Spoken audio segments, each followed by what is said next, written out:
새해 교회 표어를 우리 총회 표어는 저기에 말씀으로 새로워지는 교회,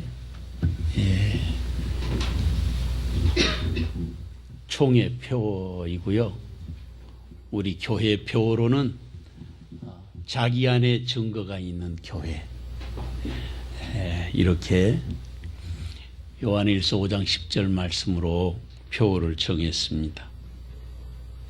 우리 안에 증거를 가지고 살아야 되겠습니다. 그래야 믿음이 흔들리지 않습니다. 세상 것을 바라보고 움직이는 것을 바라보면 그 목표가 될 수가 없어요. 우리에게 영원히 흔들리지 않는 목표가 있습니다. 그것은 어떻게 하면 우리가 예수님을 닮아갈 수 있을까? 예수님을 닮아가기 위한 가장 중요한 원동력이 되는 것이 있는데, 그게 바로 자기 안에 예수님에 대한 증거가 있어야 됩니다. 그 증거로 2020년은 주님과 동행하고 승리하는 저와 여러분 되시기를 주의 이름으로 축원합니다. 우리 옆 사람과 인사 한번 하죠. 주의 이름으로 사랑합니다. 송구 영신 예배니까 새해는 복 많이 받으세요 하고, 새해 복 많이 받으세요.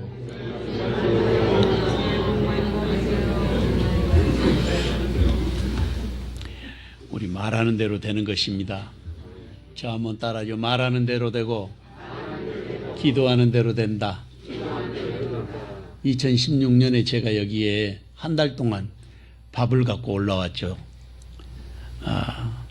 하나는 락앤락에다가 사랑해 쓰고, 하나는 미워 써서 제가 아침마다 출근할 때마다 사랑해 써는 거 보고 사랑해 하고, 미워 써는 밥을 보고 미워 제가 그랬거든요. 여러분들 앞에 주일마다 보여드렸던 것처럼 사랑해 했던 밥은 하얗게 노랗게 아주 발효가 됐어요. 근데 미워 했던 밥은 완전히 새카맣게 썩었습니다. 냄새도 사랑해 했던 밥은 한 달이 됐는데도 아주 발효가 돼가지고 고소한 냄새가 나고, 미워했던 놈은 썩어가지고 썩은 냄새가 났습니다. 새해에는 우리의 말하는 것이 축복의 말, 사랑의 말, 은혜의 말들을 쏟아놓을 수 있는 그런 역사가 저와 여러분들에게 함께 하시기를 주의 이름으로 축원합니다. 의학을 전공한 의사로서 호주에 초청을 받아가지고 의료 활동을 했던 의사가 있었습니다. 그 사람의 이름이 말로 모건이라는 사람인데, 이 사람이 호주에 있는 원주민들 부족들을 만나게 됐습니다.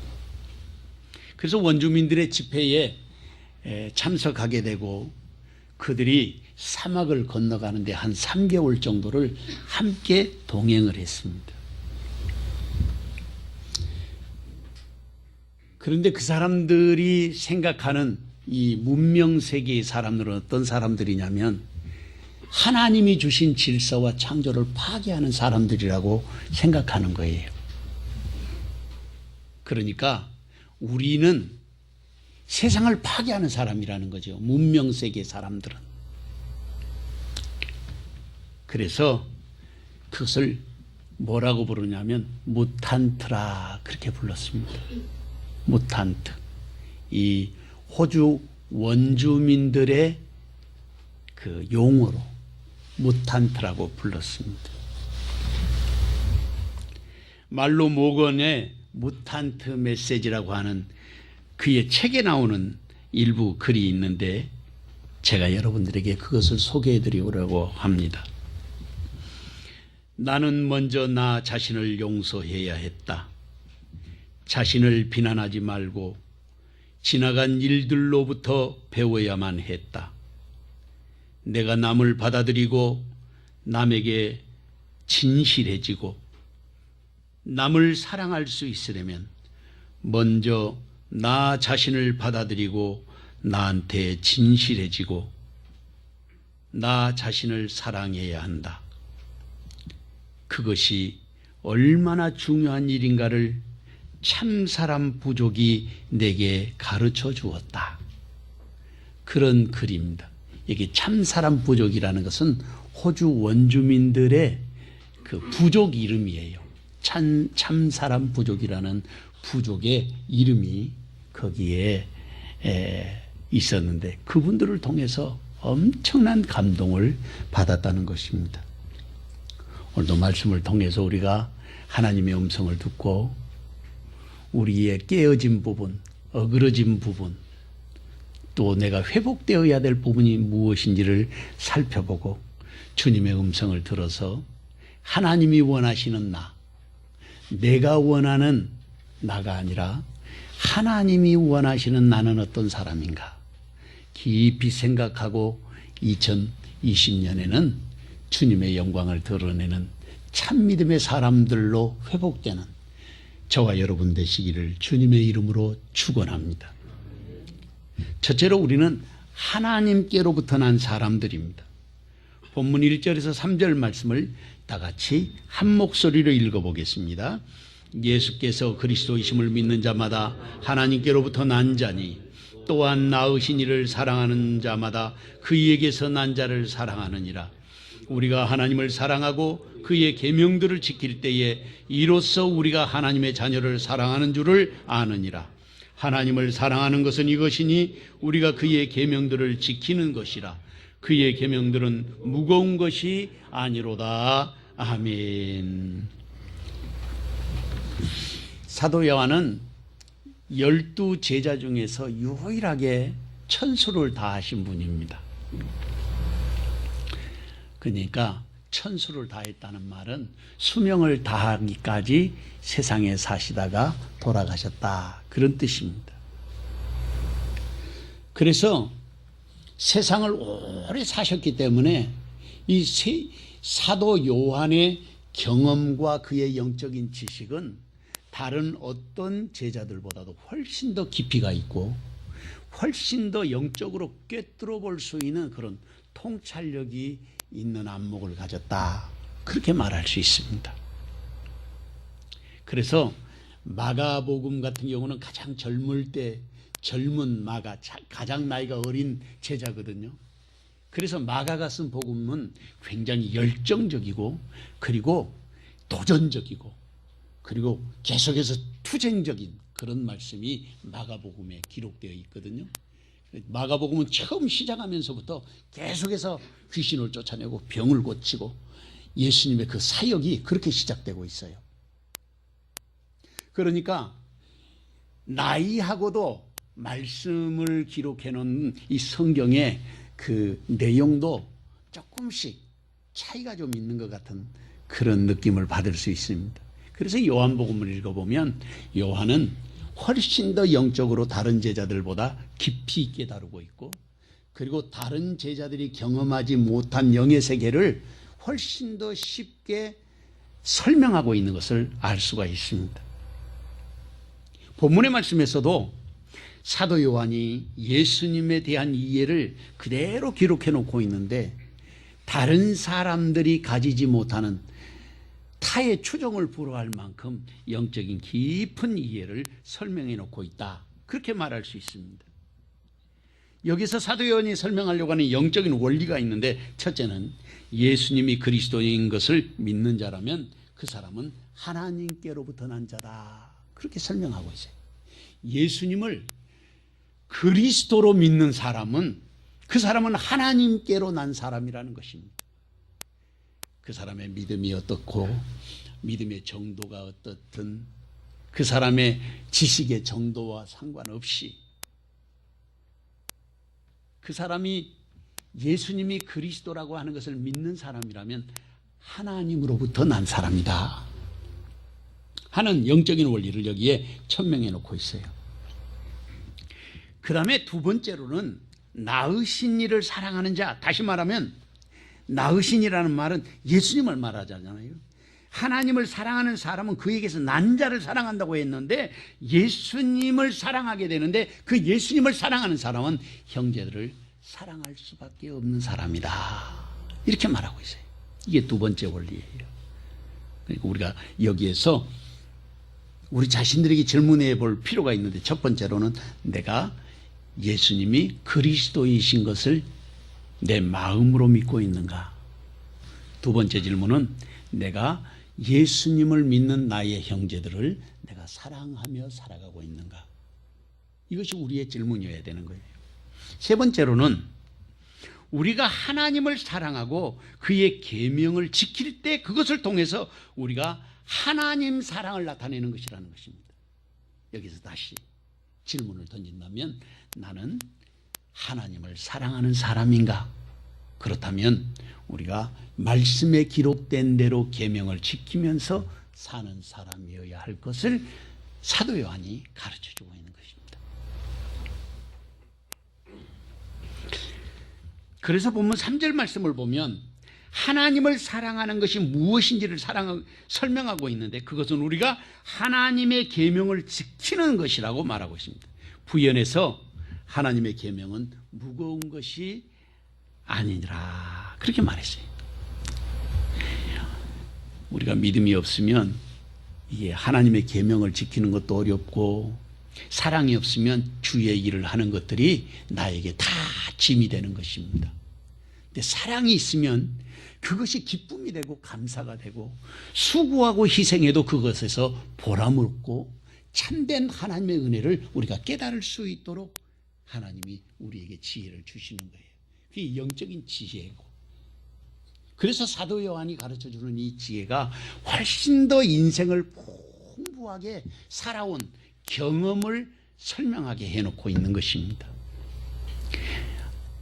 어른들이 젊어 고생은 사서라도 해라 그렇게 말하잖아요. 그런데 젊은 사람들 고생하기 싫어요. 힘들잖아요. 어려우니까. 그런데 거기서 인생을 배우고 거기에서 깊은 인간의 삶에 대한 이해를 갖게 되는 것처럼 영적인 것도 역시 마찬가지인 것입니다. 성숙한 그리스도인은 반드시 섬김의 삶을 살아갈 수밖에 없도록 하나님이 우리를 그렇게 가르치시는 거예요.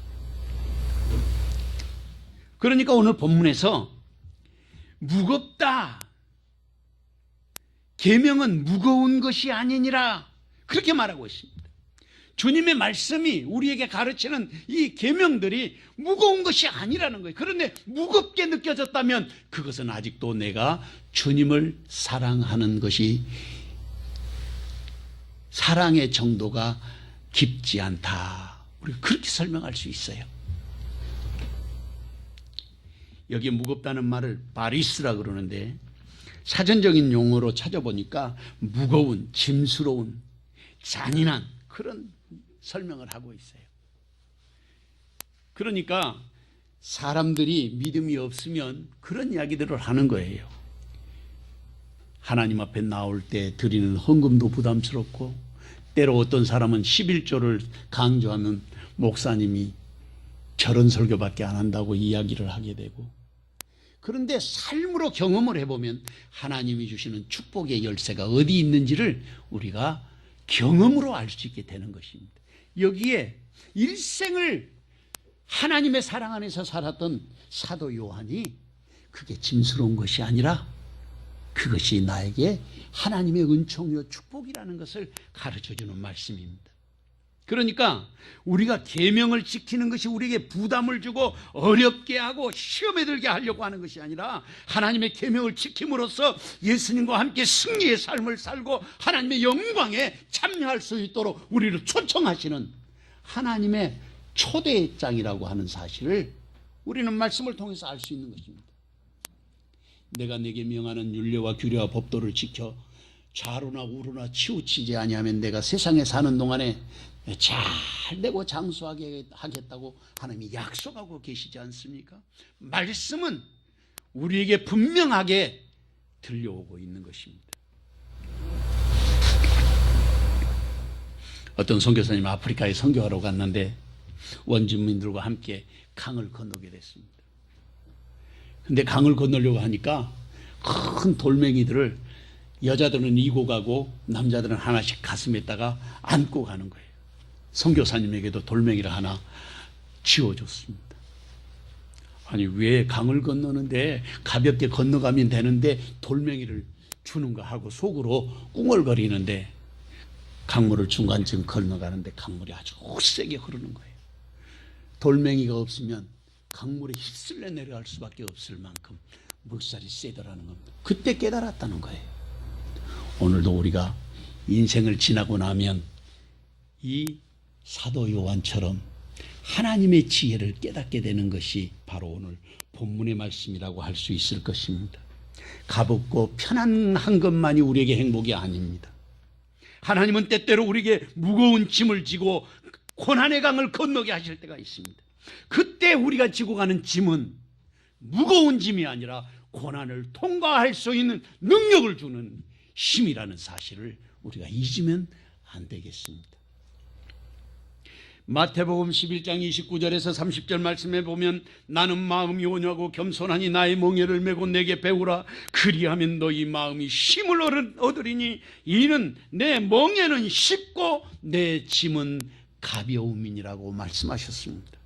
사랑하는 성도 여러분, 나는 하나님께로부터 난 사람입니까? 이웃을 사랑하고 주님을 사랑하는 참 믿음의 사람입니까? 오늘 우리의 헌신은 어디에서 나타나야 하겠습니까?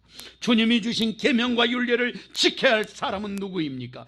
예수 그리스도를 믿는 믿음의 사람을 어디에서 찾아야 하겠습니까? 그 자리에 주님은 지금 저와 여러분을 부르고 계시는 것입니다. 이 귀한 종이 시간 저와 여러분에게 함께 하시기를 주님의 이름으로 축원합니다. 둘째로, 하나님께로 난 자들은 세상을 이기는 사람들입니다. 본문 4절에서 7절 말씀을 다 같이 한 목소리로 읽어보겠습니다. 무릇 하나님께로부터 난 자마다 세상을 이기느니라. 세상을 이기는 승리는 이것이니 우리의 믿음이니라. 예수께서 하나님의 아들이심을 믿는 자가 아니면 세상을 이기는 자가 누구냐? 이는 물과 피로 임하신 이시니 곧 예수 그리스도시라. 물로만이 아니요 물과 피로 임하셨고 증언하는 이는 성령이시니 성령은 진리니라. 증언하는 이가 셋이니 성령과 물과 피라. 또한 이 셋은 합하여 하나이니라. 아멘. 세상을 이기는 사람이 누구라고 말씀하고 있습니까? 성경은 하나님으로부터 난 사람들이 세상을 이기는 사람들이라고 말씀하고 있습니다. 이긴다, 이기다, 그 말을 니카라 그러는데 이 법적인 의미에서는 이게 정복하다, 승리를 거두다, 또 극복하다, 그런 뜻입니다. 이 니카라는 말이. 그런데 법적인 의미뿐만 아니라 은유적으로나 종교적인 의미로, 영적인 의미로도 역시 마찬가지로 우리가 어떤 문제들을 극복하고 승리할 수 있다고 하는 그런 의미를 가지고 있는 단어입니다. 여기서 세상을 이기느니라 하는 말씀은 문법적으로 이 문장을 가만히 살펴보면 지금 우리가 당면하는 어려움들을 넉넉히 이길 수 있는 그런 힘이 바로 믿음의 사람들에게 있다는 것입니다. 다른 사람이 나를 이기게 하는 것이 아니라 그 모든 문제를 이길 힘이 내게서 나온다는 거예요.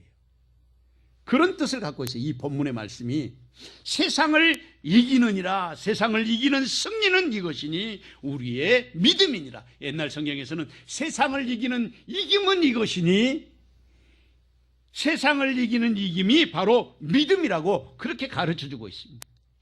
다시 말하면 지금 우리가 당하는 여러 가지 어려움들을 넉넉히 이겨낼 수 있다는 말인데, 그 믿음은 누구에게서 나오는 것인가? 바로 나에게서부터 나오는 것이다. 그렇게 말하고 있어요.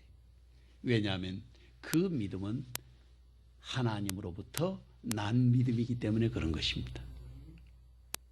여기서 이 말씀을 설명하고 있는 것이 바로 5절 이하의 말씀인데, 세상을 이기는 것이 우리의 믿음이라고 말씀하셨는데 믿음이 무엇인지 구체적으로 설명하고 있습니다.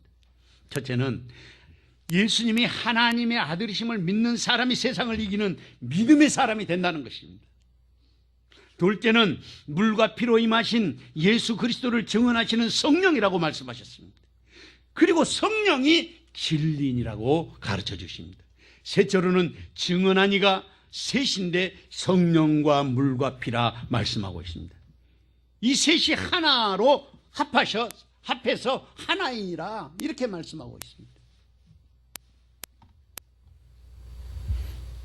지난주에는 한 4, 5년 전에 우리 교회에 나오셨던 분이 저를 찾아오셔가지고 전도하러 오셨어요. 구원파 박옥수 밑에 있는가 봐요. 목사님들, 전국에 있는 목사님들의 포럼을 여의도에서 하는데 많은 지혜종들이 오시니까 목사님도 오시라고. 그 교회가 어디 있냐 그랬더니 기쁜 소식 선교회인가 그런데. 거기 박옥수 목사 교회인데 2단인데요. 내가 그랬죠. 아, 2단이 아니래. 2단이에요. 계속하면 저하고 입씨름이 될 것 같아서. 박옥수, 이요한, 권신찬, 여러분이 잘 아는 세월호 사건에 관계된 유병헌. 떠도는 소문에는 살았는지 죽었는지 잘 모르겠어요. 저희 고향에서 죽었잖아요, 그분이. 근데 그 시신이 아는 사람 시신이라는 거예요, 동네에.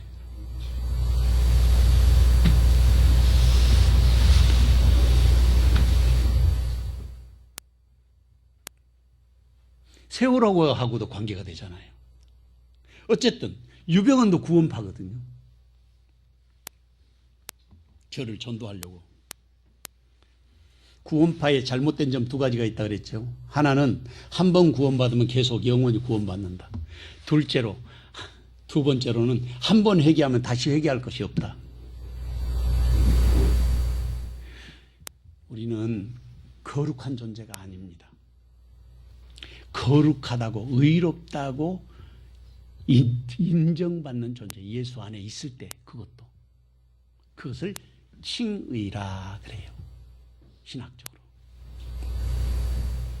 그렇기 때문에 예수 믿다가도 타락하고 성령 받은 사람도 죄 지을 수가 있어요. 수도 없이 봤어요. 능력을 행하고 귀신을 쫓아내고 병을 고쳐도 다시 세상으로 돌아가고 마귀가 역사하는 사람이 있어요. 그 대표적인 사람이 박대선이에요. 남대문교회 장로님이었잖아요. 우리나라는 그런 사람들이 많아요. 그렇기 때문에 우리가 말씀을 바로 알아야 돼요. 구원파의 잘못된 점 2가지. 그런데 그들이 가르쳐주고 있는 진리가 우리 기존 교회에서 가르치는 정통 교리에 2단 중에서 가장 가깝기 때문에 성도들이 그걸 분별을 잘 못해요. 설교를 들어보면 금방 알 수 있어요. 신학적으로 훈련받은 사람들은.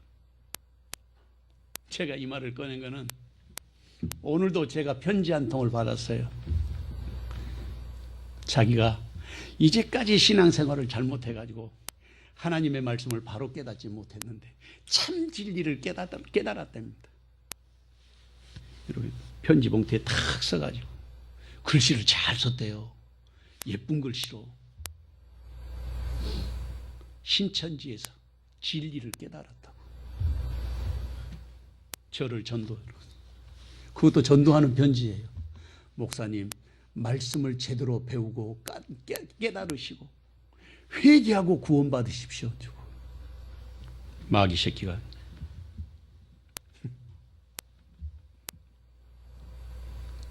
우리가 증거가 없으면 흔들리고 말씀이 없으면 우리가 자꾸 흔들립니다.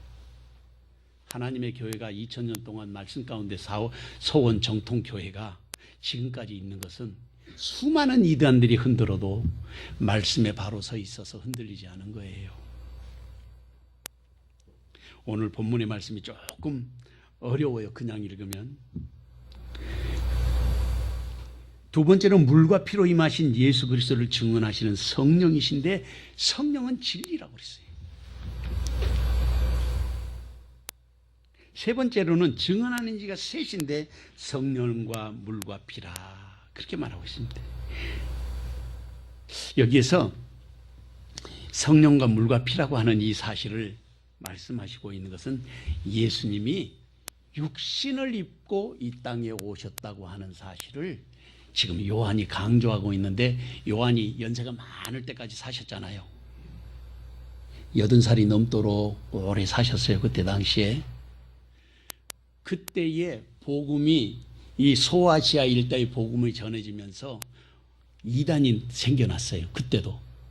그 이단 중에 영지주의자들이 아주 기승을 부렸는데, 예수님이 하나님의 아들이시고 하나님이신데 절대로 죽으면 안 된다 이거예요. 자기들 생각에. 돌아가시면 안 돼. 그렇기 때문에 예수님이 이 땅에 오실 때 육신으로 오신 것이 아니라 영으로 왔다 가셨다는 거예요. 오실 때 어떻게 오셨냐? 육신으로 오는 것, 물질의 세계로 오는 것은 수준이 낮은 하나님, 구약의 하나님이 온 세상 창조를 구약의 하나님이 하셨잖아요. 우주 만물을 창조하시는, 물질을 창조하셨기 때문에 그 하나님은 수준이 낮은 하나님. 그리고 신약의 하나님은 사랑을 강조하시는 하나님이기 때문에 영의 하나님이시기에 수준이 높으신 하나님이라는 거예요. 그래서 그 하나님은 죽으시면 안 된다는 거죠. 그래서 예수님 언제 오시냐면 세례 요한에게 세례를 받을 때, 그때 예수님 속으로 쏙 들어갔다가, 그리고 예수님이 십자가에 달려 돌아가실 때에 육신은 거기다 걸어두고 영은 죽지 않으셨다고 그렇게 가르치는 이단이 있었습니다. 그 이단이 영지주의자 케린투스라고 하는 사람이에요. 케린투스. 그래서 세례 요한이 오늘 여기에 세 번째 증언하면서 말하기를 성령과 물과 피라는 말씀을 하고 계시는 거예요. 예수님께서 십자가에서 달려 돌아가셨다는 것입니다. 그래서 우리가 사도신경을 보면, 사도신경이 이 라틴어로 되어 있는 원어 성경을 보면 예수님께서 십자가에 달려 돌아가시고 그 다음에 장사되셔서 지옥에 내려가셔서 다시 그곳에서 부활하셨다고 하는 문구가 있는데, 우리나라 이 사도신경은 번역하면서 그것을 뺐어요. 왜냐하면 우리 성도들이 예수님이 지옥에 가시면 안 된다고 생각하니까. 이 사도신경에 나와 있는 이 말씀을 우리가 잘 알아야 됩니다. 예수님은 참 사람이시면서 참 하나님이셨어요. 우리의 이해로는 이해할 수 없지만 예수님은 하나님이신 것이 확실하고 사람으로 여자의 몸에서 나신 분이 확실한 것입니다. 그래서 그 예수님을 믿으면 하나님께서 새로운 구원의 법칙을 만들어 주셨는데, 구원의 창시자, 주일날 제가 설교하면서 말씀드렸죠. 구원의 창시자가 있는데 그분이 예수님이에요. 새로운 창조의 역사가 일어난 거예요. 그래서 예수님을 믿기만 하면 우리가 영원한 하나님의 나라에 들어가게 되는 것입니다. 그것을 오늘 본문에서는 하나님께로 난 자라 그렇게 말하는 거예요. 여러분, 열리지라고 하는 말을 하십니까? 열리지? 이 열리지라는 말은 나무가 이게 같이 붙어 있다가 바람이 불고 폭풍우가 불어서 이게 상처가 나서 두 개가 다 같이 있다고 보니까, 그랬는데 상처 난 그것 때문에 거기서 진액이 나와가지고 나무가 붙어버렸어요. 둘이 하나가 된 거예요. 뿌리는 다른데 둘이 하나가 돼서 갈라낼 수가 없어.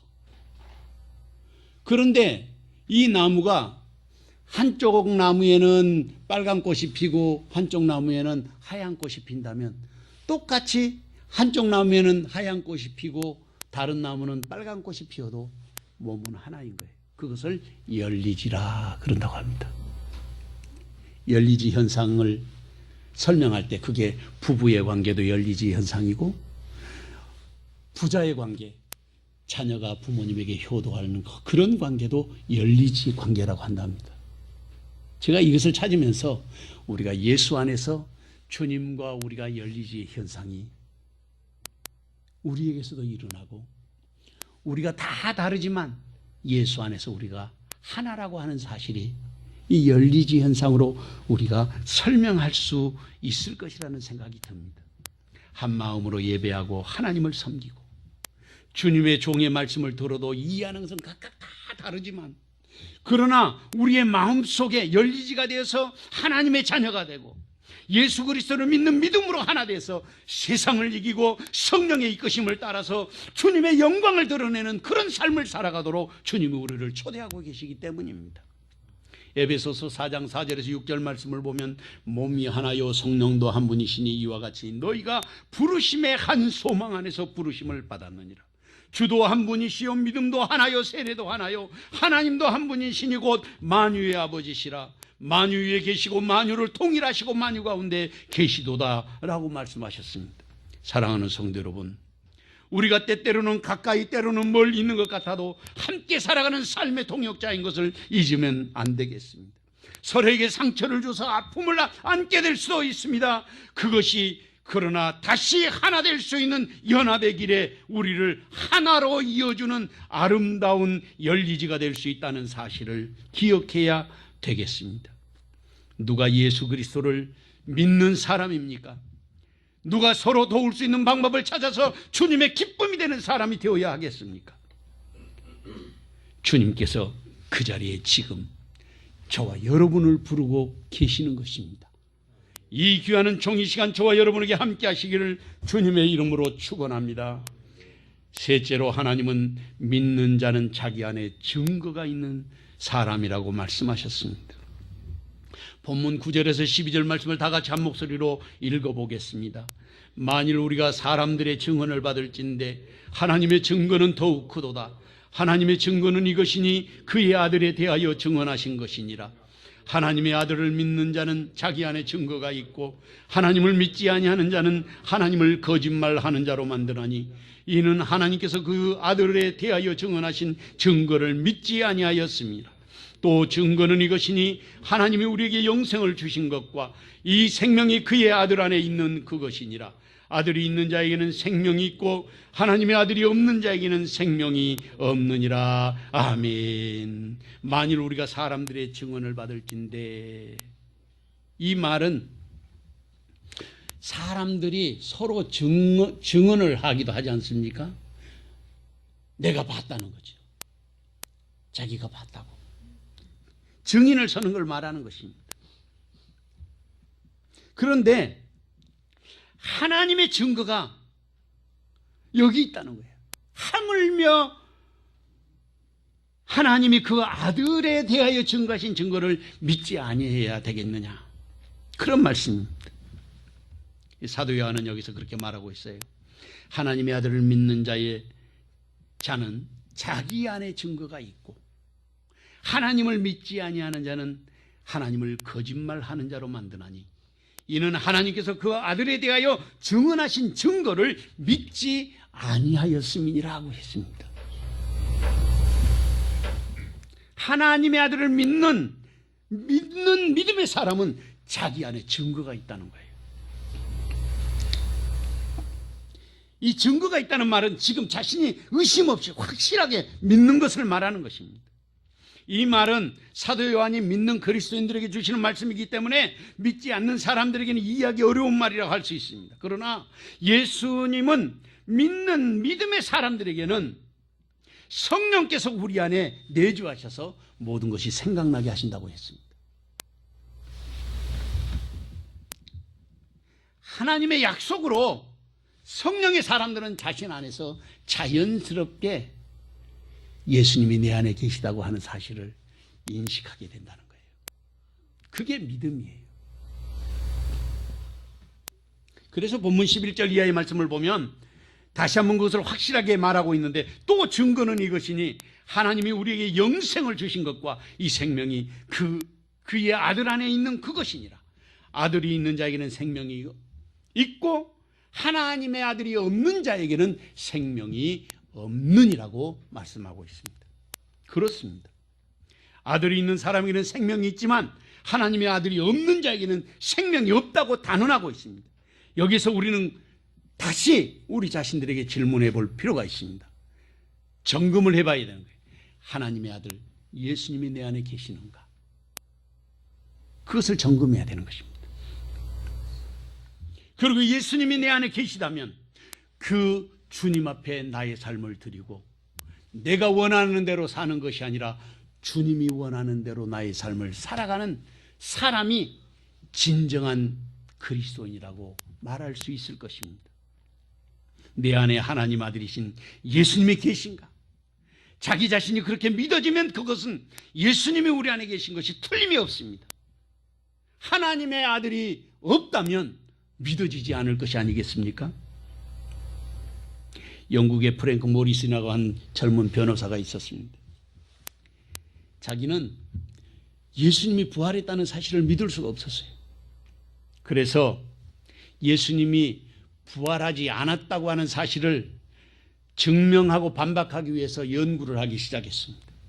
여러 가지 세밀한 조사를 다 마치고 그리고 그가 연구를 마쳤는데 놀라운 반전이 일어났습니다.